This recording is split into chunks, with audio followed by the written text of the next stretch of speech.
She came to me about a year and a half ago and said, I want to try this. We've been friends for a long time, so I kind of broke her in like I did the comedy boot camp. So she is my first graduate of this comedy school, whatever you want to call it. And I'm going to bring you on right now. She'll be your hostess for the evening, Ms. Lynn Edmonds. Give her a big round of applause.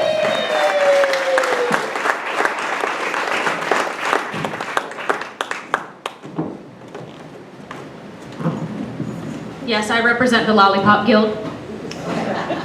So like Kurt said, he is my comedy Mr. Miyagi, you know, wax on, wax off, so I really am his first student. He just wasn't making that up. And how appropriate is it to do this show with these graduates here in the barn that I was raised in, which was also home to the horse I rode in on. Just want to clarify something though. I'm not 12. Okay, I know that's hard for a lot of you to believe, and it is a common misconception. Last week I had to change my number. I kept getting calls from Roman Polanski. Thank God they caught that Jared bastard. I went out to dinner the other night and I got offered the children's menu. I'm old enough to buy alcohol. I took the crayon, so don't judge me. So, any couples tonight? Any couples here? Yeah. How long have you been together? You guys married too? God bless you. They've married for 43 years. Give them a round of applause. God bless you. You remember all that stuff you learn about each other when you first move in? Because you never really know somebody until you live with them, right? I learned my boyfriend snores so loudly that it sounds like I'm running industrial machinery in my apartment at night. The neighbors actually called the cops. But I was glad they came out. I was, because I too wanted to complain about the noise. You know, some women want the bad boy, right? They want that dangerous guy. You know what's dangerous about mine? His gas. You laugh, it could be weaponized. He violates the Geneva Convention every time he eats sauerkraut. It's unreal. Are you familiar with the concept of crop dusting? You know, you walk and fart at the same time so that the stink cloud kind of falls behind you. He crop dusted my mother. And I don't know what's funnier, the fact that that actually happened or her reaction. Ow! Ow, was that him? Oh, what has he been eating? Oh, it's unholy. He needs to see a doctor. That's not really how my mother talks, it's just how I've internalized her. So yeah, it's fun. It is summer, I enjoy summer, but I just have to be really careful with my fun in the sun because I have a skin condition. It's called Irish. And for some reason, it all seems to have settled in my lower legs, which come in two shades, pale and pasty, like tonight, or lobster red. It's kind of like when you get an iced coffee and all the stuff kind of settles to the bottom if you don't stir it enough. I guess my parents didn't stir me enough as a child. I don't know. But if I were an iced coffee, you could call me Irish cream. Silver lining. What do you do for a living? Nothing. Nothing? That's awesome. Oh my God, I wish I did nothing for a living. Has anybody ever hated a job though? Yeah, right? You're right? I sympathize because I once had a job that I hated so much that I became physically aroused at the thought of quitting. You laugh, I had to tell people I was cold, it was awkward.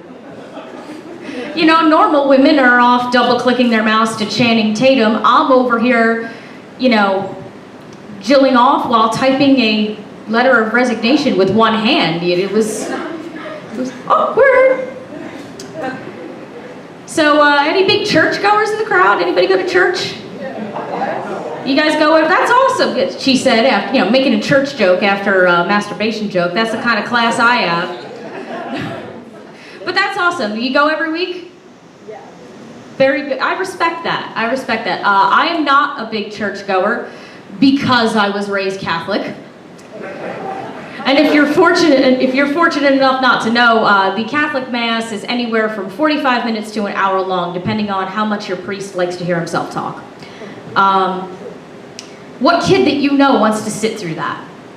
Really, come on. And then they use this incense during some of the masses and ceremonies, and it's fine if they only use a little bit, but our priest was trying to hotbox us with the stuff.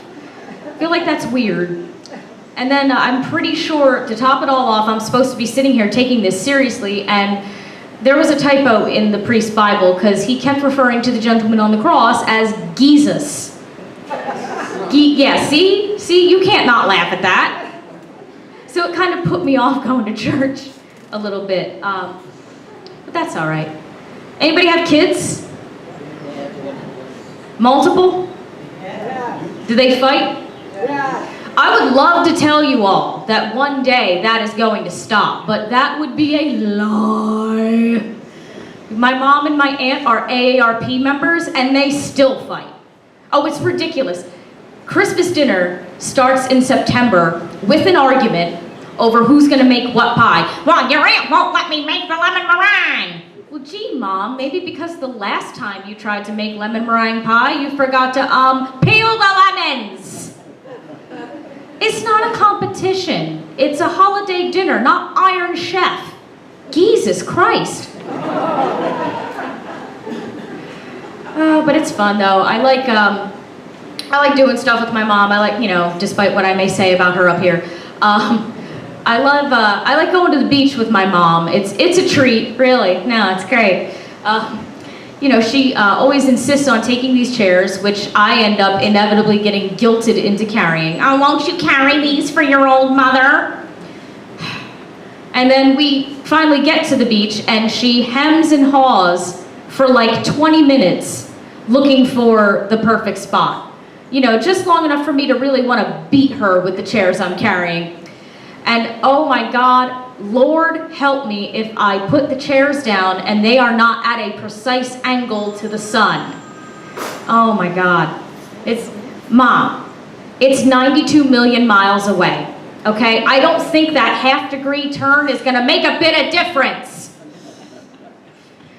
You know who I feel the worst though? I feel the worst for the people who set up their spot within a 10-foot radius of the spot that my mother has chosen. Oh, of course. Miles of empty beach. You gotta set up right there.